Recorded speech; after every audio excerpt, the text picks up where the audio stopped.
Capitol Hill very soon and to address the joint session of Congress. It's a testament to the strong and enduring and thoroughly bipartisan support that exists all across the United States for the friendship and partnership between India and the United States that they're anxiously waiting to hear you up on Capitol Hill. A partnership that is among the most consequential in the world, that is stronger, closer, and more dynamic than any time in history. Mr. Prime Minister, we've met many times over the past few years, most recently in Hiroshima at the G7 summit, and each time I was struck by our ability to find new areas of cooperation. Together, we're unlocking the shared future of what I believe to be unlimited potential. And with this visit, we're demonstrating once more how India and the United States are collaborating on nearly every human endeavor and delivering progress across the board. From designing new ways to diagnose and treat illnesses like cancer and diabetes, to collaborating on human spaceflight, including sending an Indian astronaut to the International Space Station in 2024, to accelerating the global clean energy transition and tackling the climate crisis we face, to harnessing our shared expertise on critical and emerging technologies like quantum computing and artificial intelligence, to ensuring they are not used as tools of misinformation and oppression. We are doubling down on our cooperation to secure our semiconductor supply chains, advancing Open RAN telecommunications networks, and growing our major defense partnership with more joint exercises, more cooperation between our defense industries, and more consultation and coordination across all domains. Our economic relationship is booming. Trade between our countries has almost doubled over the past decade to more than $191 billion, supporting tens of thousands of good jobs in both India and the United States. Add to that, 1 million American jobs across 44 states will be supported by the purchase of more than 200 American-made Boeing aircraft by that Air India is announcing earlier this year. And with this visit, Indian firms are announcing more than $2 billion in new investments in manufacturing, solar in Colorado, steel in Ohio, and optic fiber in South Carolina, and much more. Further proof that America's manufacturing is back. We're expanding educational exchanges for our students, building on the record 125,000 student visas for Indians to study in the United States we issued last year, and opening new consulates that's going to make it easier for our people to travel, work, and collaborate together. On the issues that matter most and that will define the future, our nations look to one another, including on critical regional and global issues. And today, we also talked about our shared efforts to mitigate the humanitarian tragedies unleashed by Russia's brutal war in Ukraine and to defend the core principles of the UN Charter's sovereignty and territorial integrity. We discussed our work through the Quad and how India and the United States, together with Australia and Japan, can ensure the vital Indo-Pacific region remains free, open, prosperous, and secure. Through our new I2U2 grouping with Israel and the UAE, we're building regional connections to the Middle East and spurring science-based solutions to global challenges like food security and clean energy.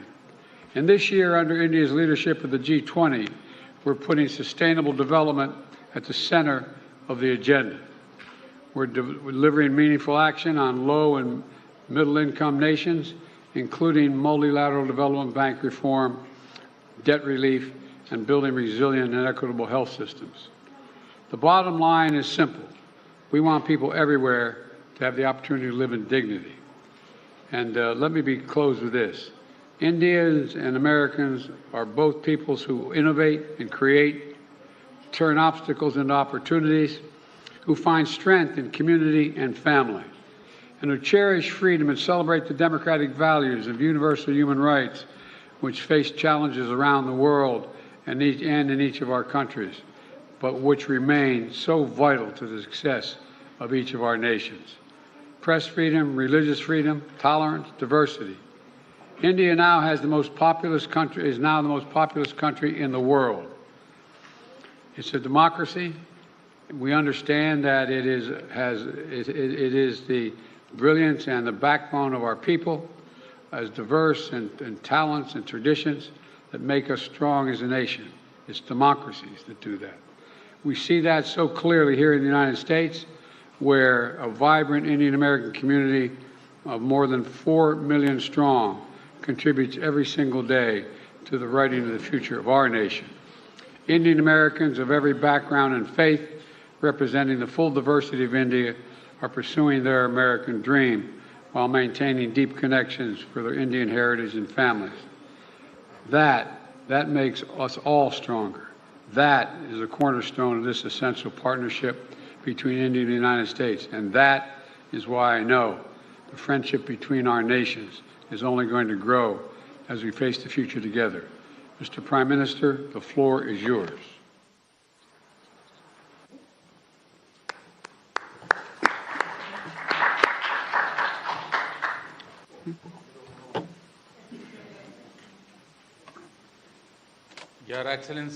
Your Excellency, President Biden, delegates of both countries, friends from the media, Namaskar. First of all, I thank President Biden for his warm words and for his positive views on India-America relations. Friends, today is a day that has special importance in the history of India-America relations. Our discussions today and the important decisions we have taken have added a new chapter to our comprehensive and global strategic partnership में एक नया अध्याय जुड़ा है, एक नई दिशा और नई ऊर्जा मिली है। फ्रेंड्स, भारत अमेरिका की व्यापार और निवेश साझेदारी दोनों देशों के लिए ही नहीं बल्कि वैश्विक अर्थव्यवस्था के लिए भी महत्वपूर्ण है। आज अमेरिका भारत का सबसे बड़ा ट्रेड पार्टनर है। हमने निर्णय लिया है कि व्यापार से जुड़े लंबित मुद्दों को समाप्त कर नई शुरुआत की जाए। आईसेट यानी initiative for critical and emerging technology हमारे तकनीकी सहयोग के महत्वपूर्ण फ्रेमवर्क के रूप में उभरा है। Artificial intelligence, semiconductors, space, quantum और टेलीकॉम जैसे क्षेत्रों में अपना सहयोग बढ़ाकर हम एक मजबूत और फ्यूचरिस्टिक साझेदारी की रचना कर रहे हैं। अमेरिका की माइक्रोन, गूगल तथा एप्लाइड मटेरियल जैसी कंपनियों द्वारा भारत में निवेश करने का निर्णय इस फ्यूचरिस्टिक साझेदारी का प्रतीक है। इस यात्रा के दौरान मुझे अमेरिका के कुछ अन्य सीईओज के साथ मुलाकात करने का भी अवसर मिला। उनके साथ हुई चर्चाओं में भी मैंने भारत के प्रति उत्साह और एक सकारात्मक सोच महसूस किया। हम दोनों सहमत हैं कि हमारी स्ट्रैटेजिक टेक्नोलॉजी पार्टनरशिप को सार्थक करने में गवर्नमेंट्स, बिजनेसेस और एकेडमिक इंस्टीट्यूशंस का साथ आना बहुत महत्वपूर्ण है। क्लीन एनर्जी ट्रांजिशन में भारत और अमेरिका के साझे विजन को इम्प्लीमेंट करने के लिए हमने कई महत्वपूर्ण इनिशिएटिव लिए हैं। इसमें green hydrogen, wind energy, battery storage, carbon capture जैसे क्षेत्र शामिल है। हमने यह भी निर्णय लिया कि वैश्विक अनिश्चितताओं के बीच भारत और अमेरिका ट्रस्टेड पार्टनर्स की तरह रिलायबल, सिक्योर और रेजिलिएंट ग्लोबल सप्लाई चेन और वैल्यू चेन तैयार करेंगे। भारत और अमेरिका के बीच करीबी रक्षा सहयोग हमारे आपसी विश्वास और साझा रणनीतिक प्राथमिकताओं का प्रतीक है। पुराने समय के बायर सेलर्स रिलेशनशिप पीछे छोड़कर आज हम ट्रांसफर ऑफ टेक्नोलॉजी, को डेवलपमेंट और को प्रोडक्शन की तरफ बढ़ चुके हैं। जनरल इलेक्ट्रिक द्वारा भारत में टेक्नोलॉजी ट्रांसफर के माध्यम से इंजन बनाने का निर्णय एक लैंडमार्क एग्रीमेंट है। इससे दोनों देशों में रोजगार के नए अवसर भी खुलेंगे। यह आने वाले समय में हमारे रक्षा सहयोग को एक नया स्वरूप देगा। इस सहयोग में दोनों देशों के रक्षा उद्योग और स्टार्टअप्स महत्वपूर्ण पार्टनर्स हैं। उन्हें आपस में जोड़ना हमारे डिफेंस इंडस्ट्रियल रोडमैप का मुख्य उद्देश्य है। स्पेस साइंस और टेक्नोलॉजी में हमारा गहरा और वर्षों पुराना सहयोग रहा है। आज हमने आर्टेमिस अकॉर्ड्स में शामिल होने का निर्णय लेकर हमारे स्पेस कोऑपरेशन में एक लंबी उड़ान भरी है। संक्षेप में कहूं तो भारत और अमेरिका की साझेदारी के लिए even sky is not the limit.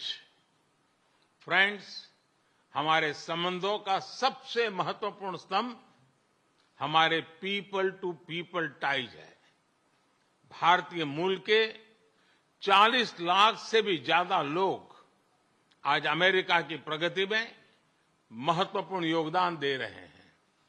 आज सुबह व्हाइट हाउस में इतनी बड़ी संख्या में भारतीय लोगों की उपस्थिति इस बात का प्रमाण है कि इंडियन अमेरिकन्स हमारे संबंधों की असली ताकत है।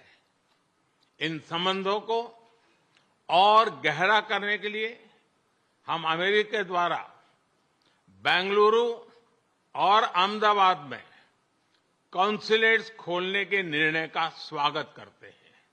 उसी तरह सिएटल में भारत का नया कॉन्सुलेट खोलेंगे। फ्रेंड्स, आज की बैठक में हमने कई क्षेत्रीय एवं वैश्विक मुद्दों पर चर्चा की। इंडो पैसिफिक में शांति और सुरक्षा यह हमारी साझा प्राथमिकता है। हम एकमत हैं कि इस क्षेत्र का विकास और सफलता पूरे विश्व के लिए महत्वपूर्ण है। हमने क्वाड पार्टनरशिप के साथ मिलकर इस क्षेत्र के सभी देशों के साथ अपना समन्वय बढ़ाने पर विचार साझा किए। आतंकवाद और कट्टरवाद के खिलाफ लड़ाई में भारत और अमेरिका कंधे से कंधा मिलाकर चल रहे हैं।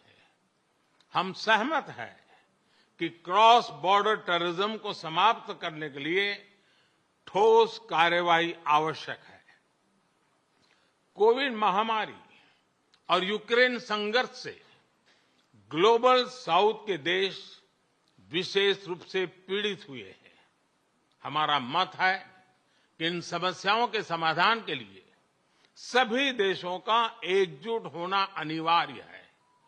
यूक्रेन के घटनाक्रम के शुरुआत से ही भारत ने डायलॉग और डिप्लोमेसी के माध्यम से इस विवाद को सुलझाने पर जोर दिया है। हम शांति की बहाली के लिए हर संभव योगदान देने के लिए पूरी तरह से तैयार हैं।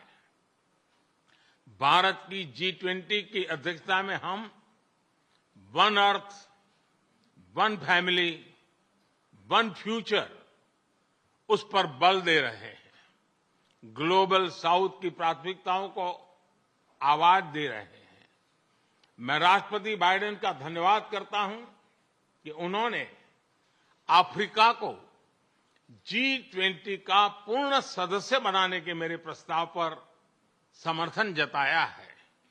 फ्रेंड्स, हमारे सभी साझे प्रयासों का मूल मंत्र है लोकतंत्र और लोकतांत्रिक मूल्यों तथा व्यवस्थाओं को सशक्त करना। विश्व के दो सबसे बड़े लोकतंत्र भारत और अमेरिका मिलकर विश्व शांति, स्थिरता, समृद्धि में महत्वपूर्ण सहयोग दे सकते हैं। मुझे विश्वास है कि इन मूल्यों के आधार पर हम दोनों देशों के लोगों की ही नहीं बल्कि पूरे विश्व की अपेक्षाओं और आकांक्षाओं को पूरा कर सकेंगे। राष्ट्रपति बाइडेन, आज की उपयोगी चर्चा के लिए मैं आपका बहुत बहुत धन्यवाद करता हूं। इस वर्ष G20 समिट के दौरान आपका भारत में स्वागत करने के लिए भारत और मैं स्वयं भी बहुत ही उत्सुक है।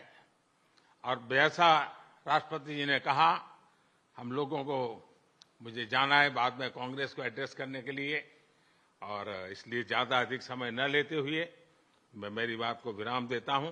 मैं फिर एक बार राष्ट्रपति का बहुत बहुत धन्यवाद करता हूं।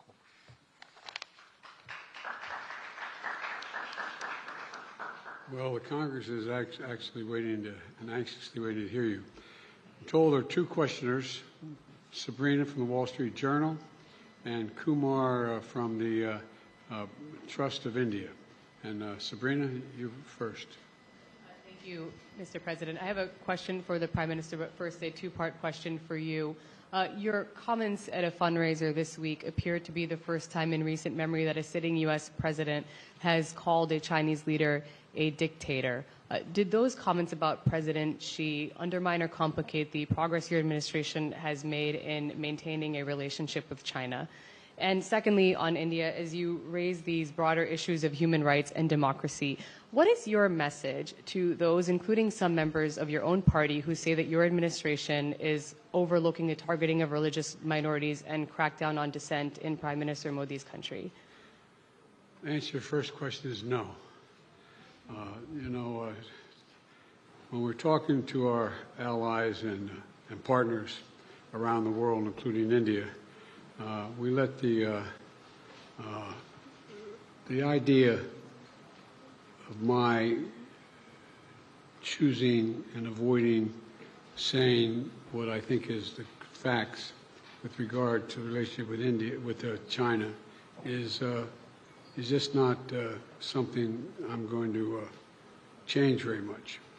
I think I believe that, and I've said this for some time, that the hysteria about the relationship with China is collapsing and moving, et cetera, et cetera. We had an incident that caused some confusion, you might say. But Secretary Blinken had a great trip to China. I expect to be meeting with President Xi sometime in the future, in the near term, and I don't think it's had any real consequence. And what was your second question? So as you raise these broader issues of human rights and democracy, what is your message to those, including some members of your own party, who believe that your administration is overlooking the targeting of religious minorities and a crackdown on dissent in India? Well, look, the Prime Minister and I had a good discussion about democratic values, and that's the nature of our relationship. We're straightforward with each other, and we respect each other. One of the fundamental reasons that I believe the U.S.-China relationship is not in the space it is in the U.S.-Indian relationship is that there's an overwhelming respect for each other because we're both democracies. And it's a common democratic character of both our countries and our people, our diversity, our culture, our open, tolerant, robust debate. and I believe that we believe in the dignity of every citizen. And it is in America's DNA, and I believe in India's DNA, that the whole world has a stake in our success, both of us, in maintaining our democracies, makes us appealing partners, and enables us to expand democratic institutions around the world. And I believe this, and I still believe this.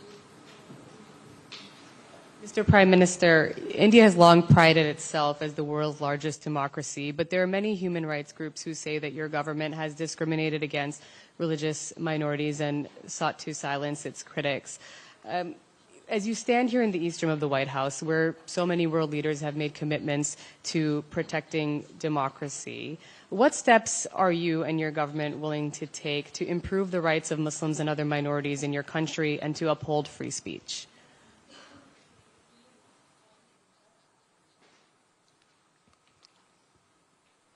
मुझे आश्चर्य हो रहा है कि आप कह रहे हैं कि लोग कहते हैं नहीं, भारत डेमोक्रेसी है। और जैसा राष्ट्रपति बाइडेन ने कहा, भारत और अमेरिका दोनों के डीएनए में लोकतंत्र है। लोकतंत्र हमारा स्पिरिट है, लोकतंत्र हमारी रगों में है, लोकतंत्र को हम जीते हैं और हमारे पूर्वजों ने उसको शब्दों में ढाला है संविधान के रूप में। और हमारी सरकार लोकतंत्र के मूलभूत मूल्यों को आधार लेकर के बने हुए संविधान के आधार पर चलती है। और हमारा संविधान और हमारी सरकार, और हमने सिद्ध किया है डेमोक्रेसी कैन डिलीवर। और जब मैं डिलीवर कहता हूं तब कास्ट, क्रीड, रिलीजन, जेंडर, किसी भी भेदभाव को वहां जगह नहीं होती है। और जब हम लोकतंत्र की बात करते हैं तब अगर ह्यूमन वैल्यूज नहीं है, ह्यूमैनिटी नहीं है, ह्यूमन राइट्स नहीं है, फिर तो वो डेमोक्रेसी है ही नहीं। और इसलिए जब आप डेमोक्रेसी कहते हैं, जब डेमोक्रेसी को स्वीकार करते हैं और जब हम डेमोक्रेसी को लेकर के जीते हैं, तब डिस्क्रिमिनेशन का कोई सवाल ही नहीं उठता है। और इसलिए भारत सबका साथ, सबका विकास, सबका विश्वास, सबका प्रयास, उन मूलभूत सिद्धांतों को लेकर के, और इसलिए हम चलते हैं। भारत में सरकार के जो बेनिफिट्स हैं वो एक्सेस टू ऑल है, जो भी उसके हकदार हैं उन सबको मिलते हैं। इसलिए भारत के लोकतांत्रिक मूल्यों में कोई भेदभाव नहीं है, न धर्म के आधार पर, न जाति के आधार पर, न उम्र के आधार पर, न भूभाग के आधार पर।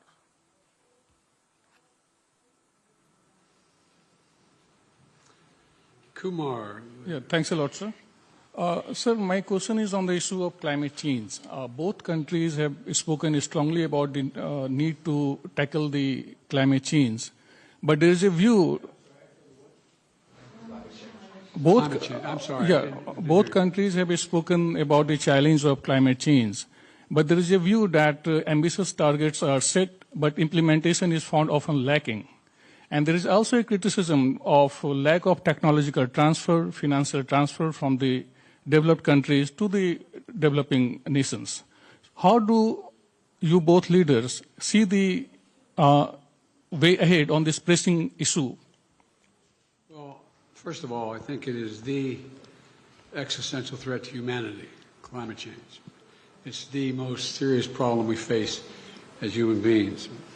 We have to keep it below 1.5 degrees Celsius. We've made enormous progress here in the United States on dealing with this issue by doing three things. Number one, by insisting that we move every one of our industries into a position where they can take advantage of cheaper and more extensive and more available renewable energy, whether it's solar or wind or hydrogen and green hydrogen. There's a whole range of things we've been working on.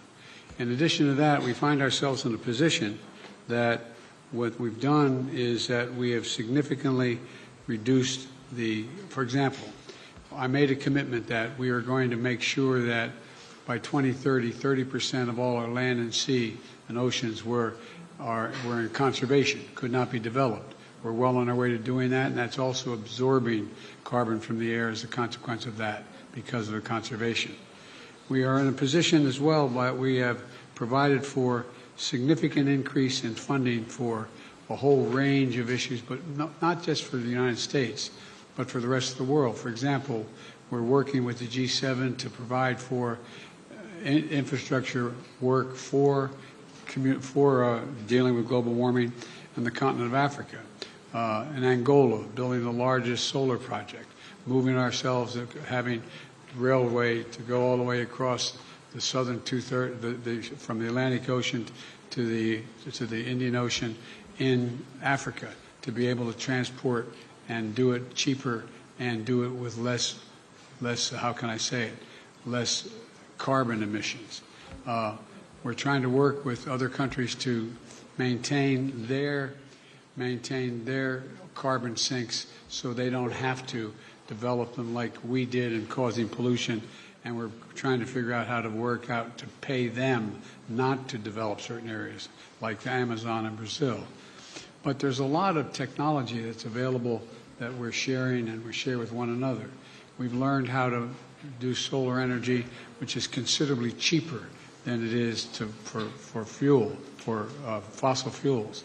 The same way dealing with not just solar, but dealing with wind. And so there's a lot of technology that we've developed, and we're well on our way, I think, to meeting the commitment we made that we made in Paris. And we're prepared to share all of that with India that has a desire to do the same.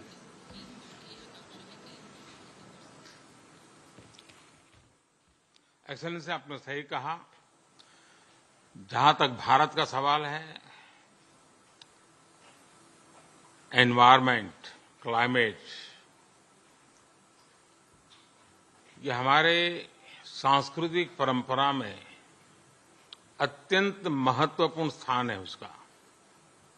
हमारे लिए environment ये article of faith है। ये convenience के कारण करने का हमारा काम नहीं है, हम ये मानते हैं।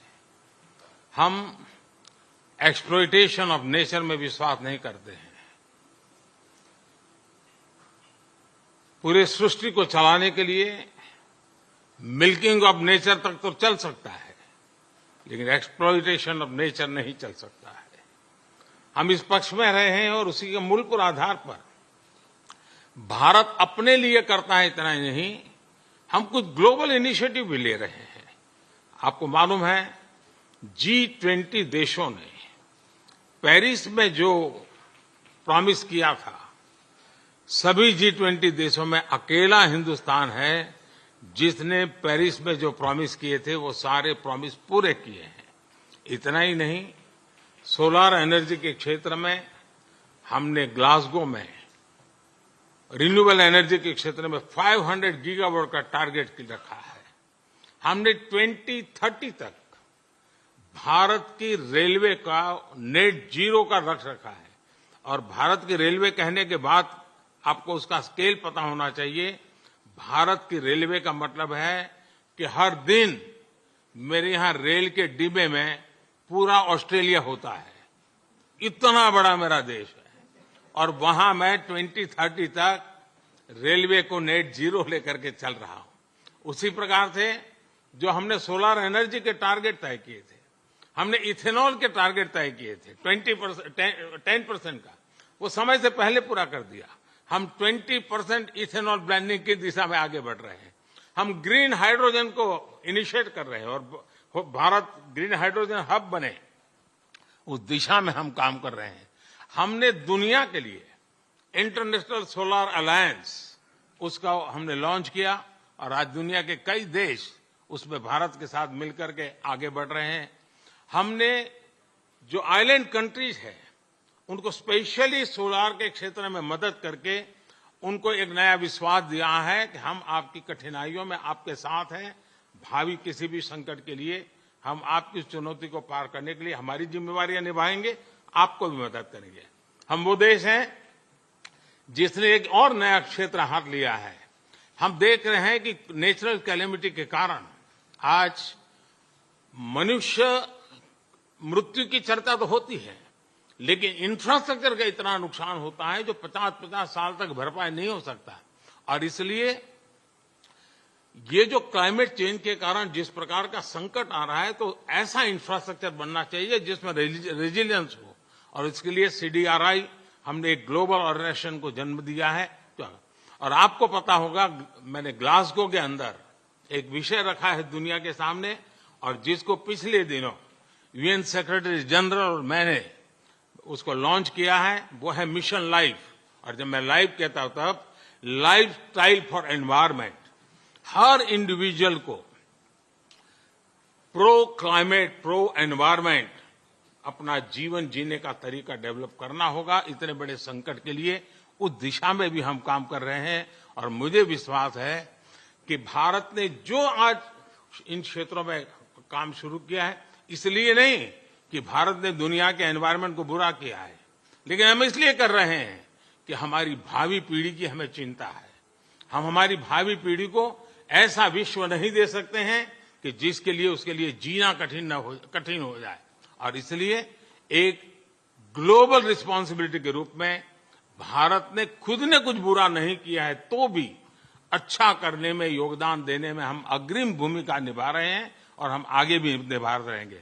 जहां तक समृद्ध देश हैं, लगातार चर्चा रही है, टेक्नोलॉजी ट्रांसफर हो, फाइनेंशियल मदद हो, और धीरे धीरे विश्व भी मन बना रहा है कि जो देश इसमें करना चाहते हैं उनको टेक्नोलॉजी की मदद मिले, उनको फाइनेंशियल मदद मिले। हम प्रतीक्षा कर रहे हैं कि जितना जल्दी इस विषय में आगे बढ़ेंगे, दुनिया को इस संकट से हम जल्दी से मुक्त कर पाएंगे। धन्यवाद। Let me add one thing to that.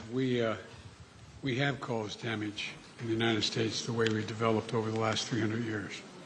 And that's why I was able to convince my colleagues in the Congress to pass legislation, the largest climate fund ever in American and in world history, $369 billion. $369 billion to deal with the climate crisis.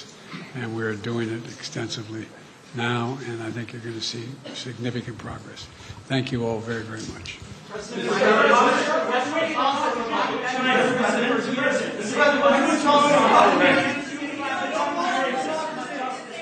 India TV हर वक्त हर जगह download करने के लिए search करें India TV news Google Play Store या app store पर।